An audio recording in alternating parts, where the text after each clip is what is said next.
Hi there, and welcome to The Salted Pepper, where we cook for real life using real food and we keep it real simple. And today we're going to make a lemon basil scone. These scones are so delicious, they're so easy to make, and we're going to make them right in the Ninja Foodi. So the first thing we need to do is get our dry ingredients combined. So what I have here is 2 cups of all-purpose flour, and I'm going to go ahead and put that through a little sifter, which is actually a fine sieve strainer. I always like to sift my flour, especially in baked goods. It just gives a little bit of aeration to it, and I think it makes your baked good, like your biscuit or your scone, just a little bit lighter. So I'm just going to kind of stir this around the bottom, and it will start to come out in a very fine powder.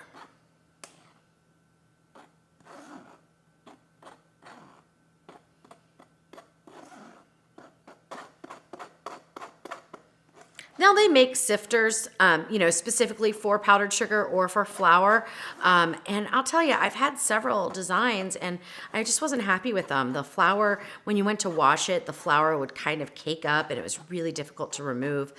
So I have just switched over to this and I love it. I use this strainer for all kinds of things. And I can link to one that is similar on Amazon. Mine is from Sur La Table though.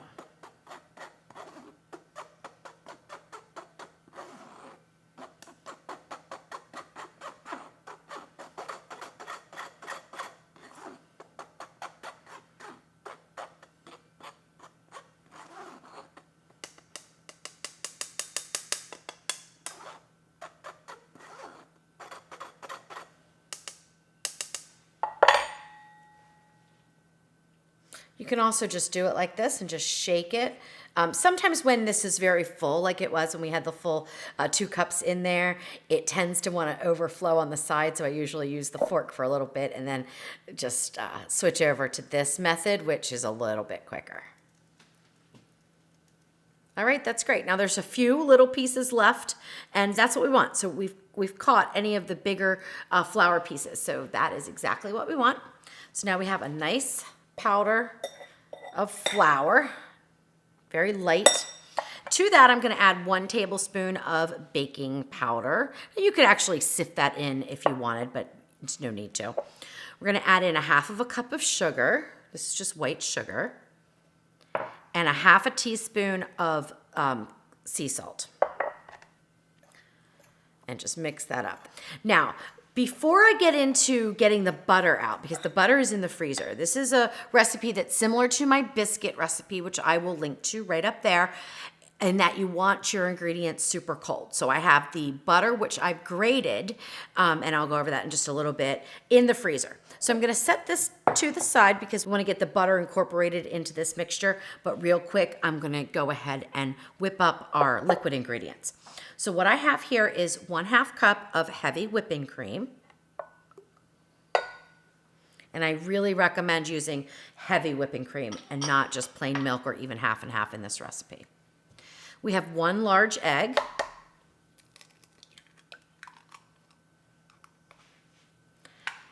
And we have 1 teaspoon of extract. Now I'm using lemon extract, but you could use vanilla extract as well.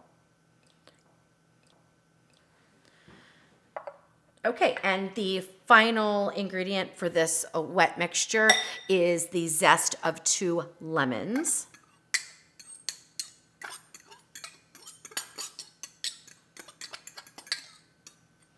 Okay, so we're just gonna lightly whip this up. We just wanna get the egg mixed up. And then I can grab my butter and we will get these scones formed. All right, that looks perfect. So let me grab the butter and we will get it mixed into our flour mixture. Okay, so this is 1 stick of butter, and what I did was I froze the butter in the packaging, in the wrapper, and then I took just a box grater, and I grated it so it is very fine, and then I froze it. So all of these little pieces are frozen. That's going to help it combine with the flour, but not melt. We don't want to touch this with our hands either. So I'm going to use this little spatula to go ahead and dump it out. Now you could also cut your butter up into very small pieces, but for this recipe, I kind of prefer the way it comes out when you grate it and freeze it. This is the same exact technique as we use with the biscuits recipe. So what we're gonna do is take a pastry cutter, or you can use a fork, or 2 forks even, and we're just gonna rock it through, and we want to combine the butter with the flour, and it's going to resemble a coarse texture, little pebbles. This is the same process you use when you're making pie crust as well.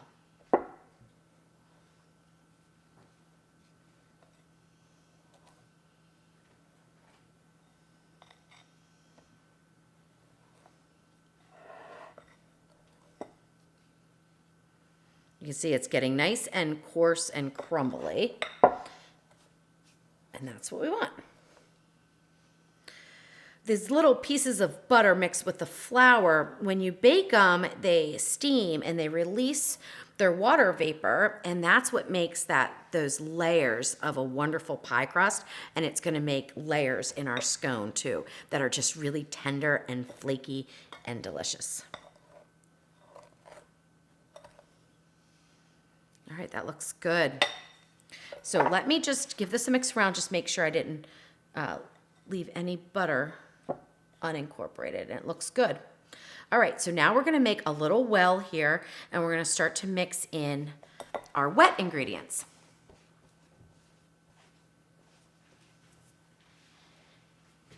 So you can just pour this into the center and just kind of combine it with your fork.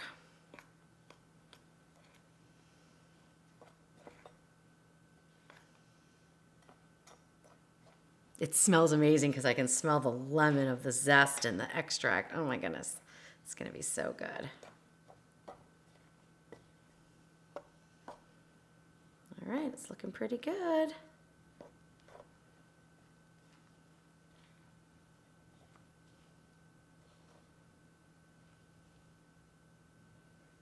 Now I'm gonna go in there and get all that lemon zest out because that adds so much flavor.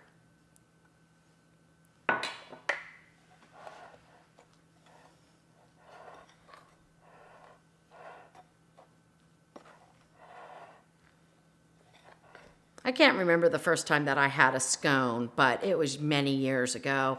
And of course, they're kind of fancy. And I thought, well, they're going to be hard to make. They're so easy to make. All right, I don't want to overmix this either, okay? So I'm just going to get this off of there. And I'm going to take my little spatula here and just sort of turn it, okay? I don't want to keep mixing, but I do want to turn it because there's probably some flour at the bottom that I want to get mixed in with the wet ingredients as well. This is another dough you don't want to overwork. Which is good news because that means there's very little kneading involved, very little. Just enough to bring it all together. Okay, that looks really, really good. Now, let's get the basil in there because we can't have lemon basil scones without the basil. So I've got a couple of different kinds of basil here, and I'm gonna use just pieces from all of them. I have a regular sweet basil that you're used to seeing in the grocery store. I also have a Thai basil, and I have something called a pesto basil. And I'm growing these all in my greenhouse, and they're doing really well. So that's why I've been coming up with recipes using basil because I need to use it. The more you harvest your basil, the more it's gonna grow. And if you wanted to start a couple of plants, the only thing you need to do to make that happen, which I've got actually some right here that are gonna be planted soon, is just put the stem in some water and you can see that the roots will form, and then you can just plant that and it'll grow a basil plant for you. I've done that a couple of times and I've been very successful, so it's pretty exciting. Now I am just roughly pulling this apart. You could chop it up fine. You could omit this. If you didn't like basil or you didn't have any, you could omit this. What I'm gonna use is probably about a 1/4 cup, but I'm not measuring it. I'm just kind of going more by looks.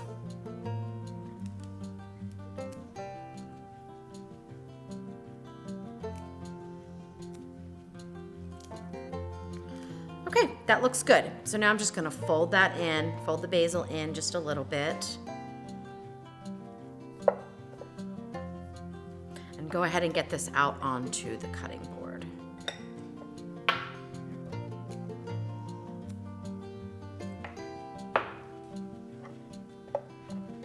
Little runaway, we'll stick that in there. Okay, so I'm just gonna dump this out. Now I think there's enough flour that's loose in here because this was a small mixing bowl. In the future, I'd probably use a little bit bigger one, that I didn't put flour on the surface. But you could certainly do that, put a little bit of flour down on the surface.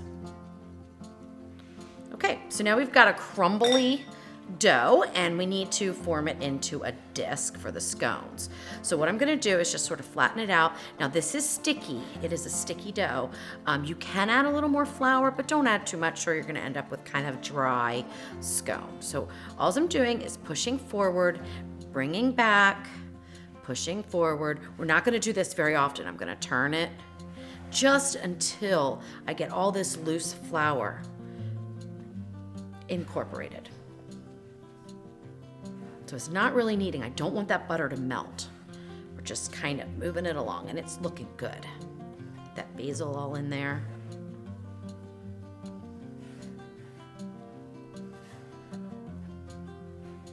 Okay.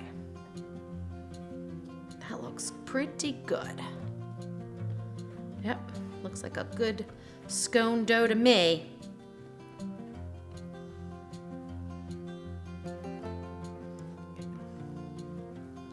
Perfect. All right, I'm gonna run and wash my hands real quick and then we'll get to forming the disc for the scones. We'll cut them and get them in the refrigerator for 15 minutes.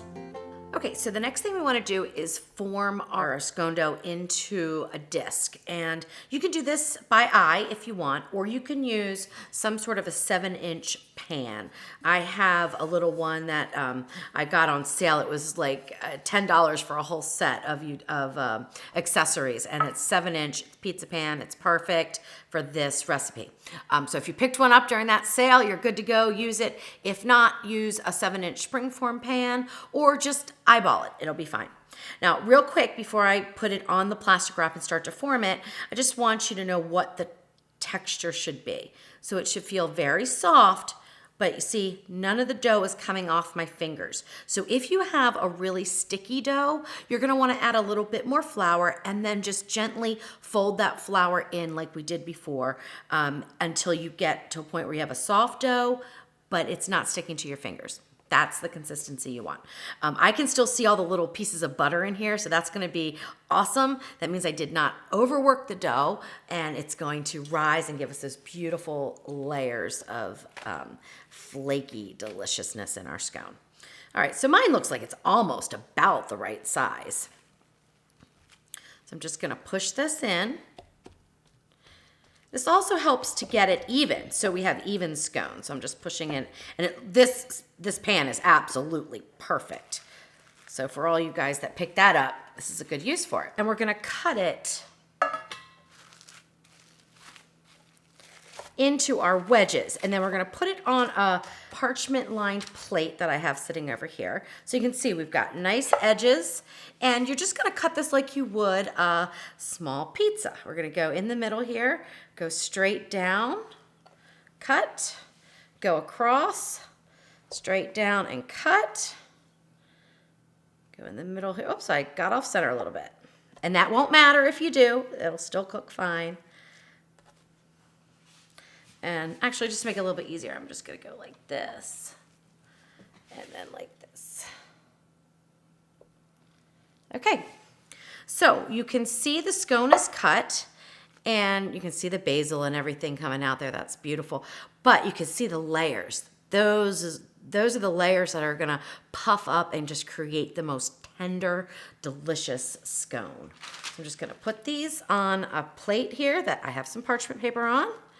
And we're going to put them in the refrigerator for between 15 minutes and 30 minutes. Now, you don't want to go more than maybe an hour or so because you don't want the baking soda to activate completely and have all the rise happen out of the Ninja Foodi. We want them to rise while they're baking, not while they're in the refrigerator. So 30 minutes to an hour is good to set those up. And if you wanted to, if you didn't want to bake these right away, you could also put them in the freezer at this point, and then when you're ready to bake them, take them out, You could bake them from frozen, but I haven't tried that yet, so I don't have times and temperatures for that. Okay, I'm gonna pop those in the refrigerator for about 15 minutes, and then we will preheat our Ninja Foodi for 10 minutes on 350, and we will cook up these scones. So I've preheated the Ninja Foodi at 350 degrees, and it's just counting down from 10 minutes. You do want to preheat for at least 10 minutes prior to putting the scones in so that they start to bake and rise immediately. You don't want to put them in a cold Ninja Foodi, so that's important. The other thing I just wanted to talk about real quick is if you have a piece of basil, like I do right here, that is sticking way up, you want to kind of push it down into the scone a little bit. And the reason for that is that basil tends to burn when it's exposed to direct heat. So I just want to kind of tuck it in there a little bit. Now some of the ones on the edges I'm not going to worry about, but that one right up top would get that direct heat and the fan action, and it would turn brown and, you know, wouldn't look that pretty.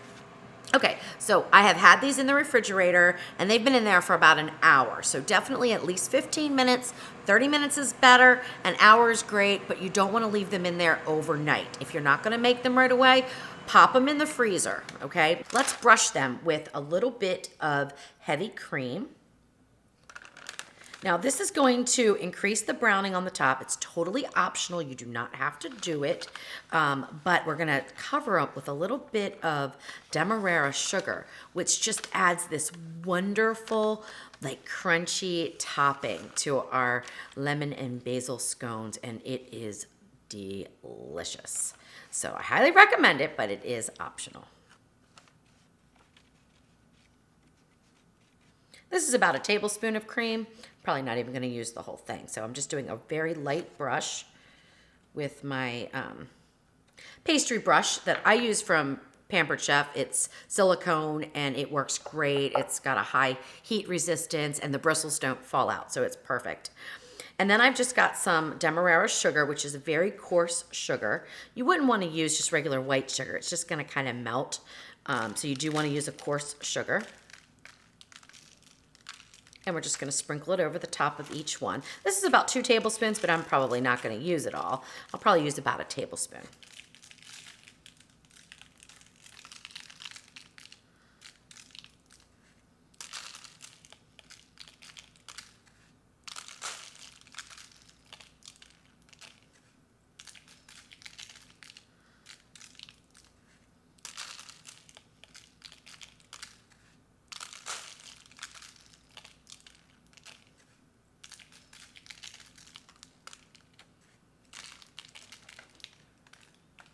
All right, that looks great. So now we want to get these into our pan. Now I have tried several different ways to bake these because originally I thought, oh, I'm going to throw them in the basket and we've got those holes for air circulation. That's going to work great. It didn't. It actually worked the first time I did the recipe, but on 3 other tries, no matter what I did, it did not work. Either the scones sort of dripped through the bottoms and it still didn't cook, but they kind of dripped down, so I lost half my scone in the bottom of the Ninja Foodi pot. And then when I tried to line it with a little bit of parchment, it didn't cook correctly. So I've switched over to an 8-inch Fat Daddy-O cake pan. Now, you could use a smaller cake pan if you want, but you would have to do these in batches. So you would only do like 4 at a time. Otherwise, they're not going to fit and they're going to spread too much and it's just going to create, you know, like one consistent little scone and they're not going to cook correctly. So the 8-inch is what I recommend. This is a heavy walled pan. So it's going to cook differently than if you have something that's 8 inches but thinner. So just remember that when choosing a pan.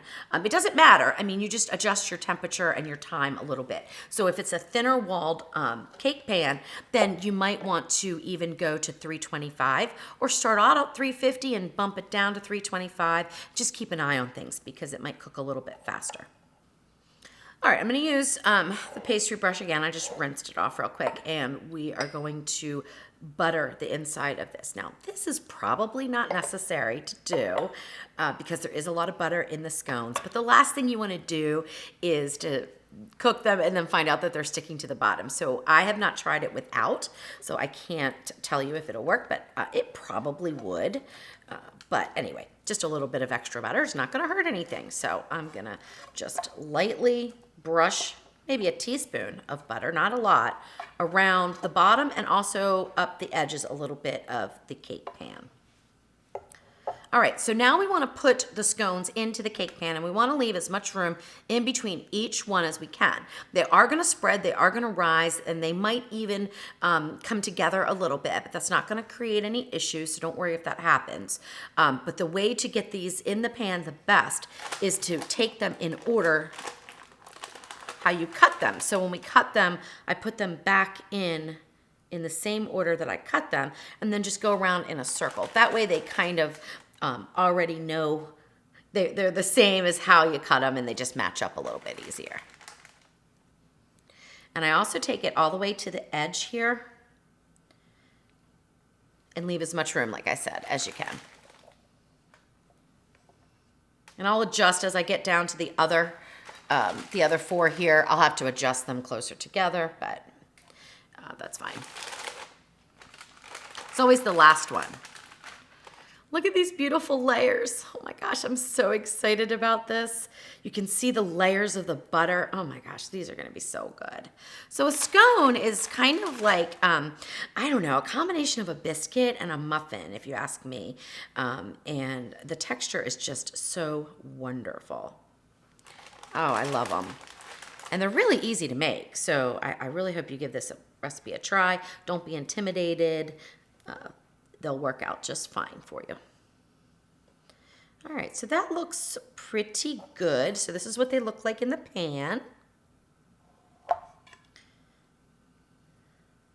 One thing I did notice when I baked these the other day is if the tops are sitting up right here in the center, then they sort of bake up. So I'm just going down and I'm pushing them down. Not real hard or anything, but that way they'll rise more evenly and you won't have like this one scone that's kind of up and looking funny. At least I hope not. We'll see once we get them in there and cooked. All right, so you want to put these on the rack. Now, sometimes I will recommend preheating the rack. You don't have to do that in this case. So we've got the Ninja Foodi preheated at 350 for 10 minutes at least. And then we will put this in and we're gonna bake it for about 15 minutes, and I will check it, and then we will determine whether we need to bump down the heat to get the bottom cooked and not brown up the top too much. So that's just a judgment call, and we'll see how it goes here. All right, so the bake roast goes on, and we're gonna go down to 350. We're gonna hit start. 15 minutes is what we want, and then we'll be back to check them. All right, so we just have a few more seconds here on the 15-minute timer. We've been going at 350 for just about 15 minutes. And then I'm gonna check it and make some determinations. And I encourage you to do this anytime you're making anything, any kind of baked goods. Because of the heat from the fan and the circulation of air, sometimes baked goods get done quicker on top and then they're not all the way done down below, in the middle, and even on the bottom. So we need to make adjustments as we go. And all recipes, you're not gonna just follow them to a T. You need to pay attention to how your food is cooking. So I'm gonna open this up. They look so good. Now you can see that they have started to come together, but that is not a problem. I'm not concerned about it. I'm gonna take my cake tester, the bottom part here, and but you could use any kind of utensil that's safe for the pan that you're using. So if you're using a non-stick pan, make sure it's safe for non-stick.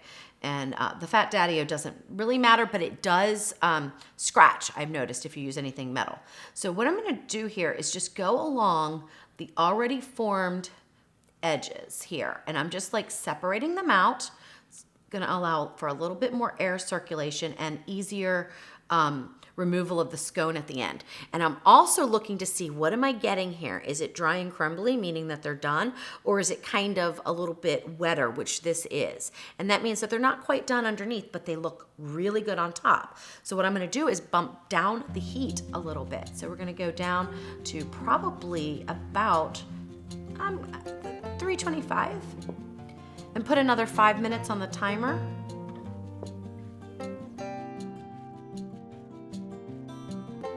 Perfect. And so I can just see and feel that it's warm, but it's not quite crumbly like you want. So we're gonna go back down here and turn the bake roast, and we're gonna go down to 325. And we're gonna hit start. I'm gonna take this to 10 minutes, but I am going to check them because I don't anticipate them taking 25 minutes to cook total. So I'm thinking somewhere between 18 and 22 will be the right timing for you, and we'll just keep an eye on them. So I'll be checking on them about every 2 minutes, and if I have to make any adjustments, I will certainly let you know. If I feel like the top is still getting too done, I might bump it back down to even 300 degrees. So it's been just about 19 minutes, and I want to give a check here.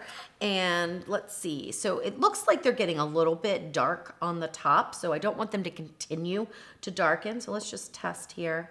See, we're still getting just a little bit of wet coming out. So I'm going to go ahead and bump down the heat now to 300 degrees. You can even go down to 275 if you wanted to, but I'm going to try 300, and we're going to go just maybe 2 more minutes and then check it again. Because remember, they will continue to cook even after they're out of the Ninja Foodi. Now, I have found that I've had to change the timing somewhere between 18 and 22 minutes for each batch that I've done. They're all cooking just a little bit differently. So don't let that worry you. Just use your judgment.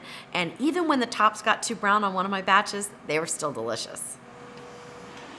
So it's been 22 minutes, and I'm just gonna go ahead and check them. The tops are getting kind of brown, but you know what? Now I am pulling out just one single dry piece, so they are ready to come out. So this batch, it was 22 minutes. And we decreased the temperature a little bit. All right. So they're ready to come out. They look beautiful. I cannot wait to eat them because they taste delicious, but I have to let them cool a little bit. But before I just let them cool, I'm gonna go ahead and take them off this rack. Now, when you take things off this rack that are 8 inches, be careful because I've had things slide off. I'm not the biggest fan of this rack. The last thing I'm gonna do before we let it cool is just sort of go around the edges just a little bit, just to sort of loosen it up. But they're pulling away really nicely. Yeah, they look perfect. And I'm just gonna go back down, and now I'm not pulling out any wetness, and that's wonderful. That's what we want. And they're separated, but I'm just doing this so that as they cool, they actually cool in separate little wedges.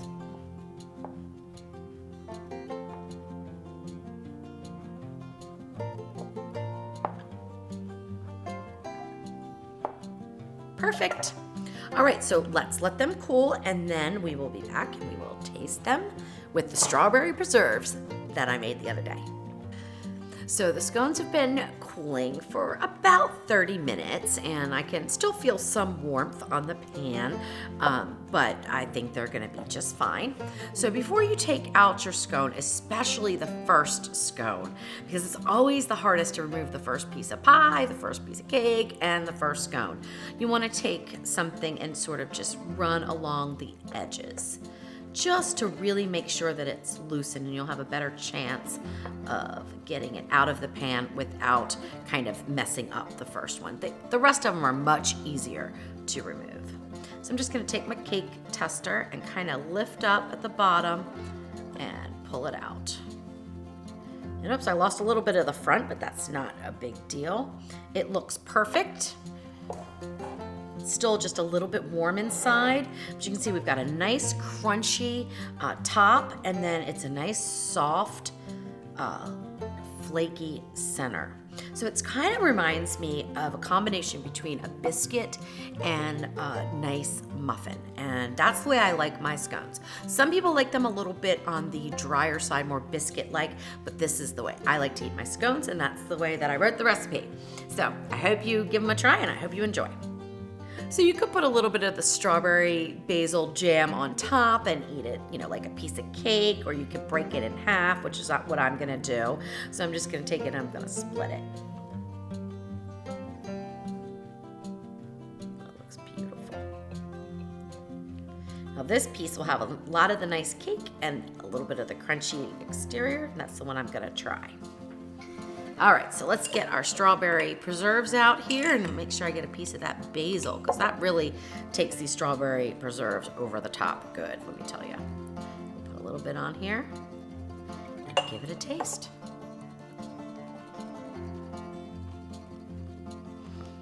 Oh my goodness. Wow. Don't skip the cream and the demerara sugar on top. That crunch is so delightful. And it's soft and fluffy on the inside. You can see it just broke off a layer. And they are good just by themselves. I mean, you don't even need to add anything. You don't need to add any butter, nothing. They are delicious. Well, it took me a long time to perfect this recipe, but I finally got it right, and I hope you enjoy it.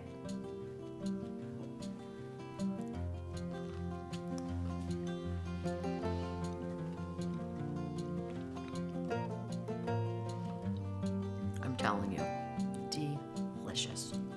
I'm gonna eat this whole thing. Sorry, Jeff. There's more.